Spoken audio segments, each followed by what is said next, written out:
দেশের নামকরা তারকাদের ছবি যুক্ত করে ব্যানার বানিয়ে সেখানে ইচ্ছেমতো জুতা পেটা করেছে শিক্ষার্থীরা।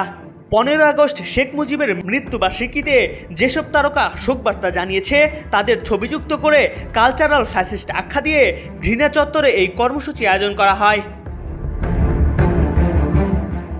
বিগত আওয়ামী লীগ সরকার এই দিনে জাতীয় শোক দিবস পালন করলেও গত বছর থেকে তা বাতিল করা হয়। তবে দিনটিকে ঘিরে শোবিজের অনেক তারকা সোশ্যাল মিডিয়ায় শোকবার্তা জানিয়ে বিভিন্ন পোস্ট দিয়েছেন।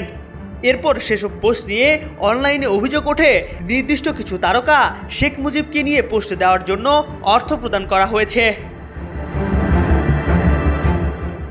এই তথ্য আরও ব্যাপক আকারে ছড়িয়ে পড়ে যখন একটি কথিত ব্যাংক স্টেটমেন্টের ছবি ভাইরাল হয়। এতে দেখা যায় অভিনেত্রী ও নির্মাতা মেহের আফরোজ শাওনের নামে স্ট্যান্ডার্ড চার্টার্ড ব্যাংক অ্যাকাউন্ট থেকে 13 থেকে 14 আগস্টের মধ্যে 9 জন অভিনয়শিল্পীর অ্যাকাউন্টে 20,000 টাকার মতো প্রেরণ করা হয়েছে। টাকা দেওয়ার বিষয়টি নিয়ে তীব্র আলোচনা তৈরি হলে এটি যাচাই করে আন্তর্জাতিক ফ্যাক্ট চেকিং নেটওয়ার্কের স্বীকৃত প্রতিষ্ঠান রিউমার স্ক্যানার বাংলাদেশ। সেই ব্যাংক স্টেটমেন্টটি ভুয়া বলে প্রতিষ্ঠানটি গণমাধ্যমকে অভিহিত করে। তবে 15 আগস্ট ঘিরে ঢালিউড তারকা শাকিব খান নিজের ফেসবুক পেজে বঙ্গবন্ধুর ছবি প্রকাশ করে লিখেছিলেন, শোকাবহ দিনে বিনম্র শ্রদ্ধা।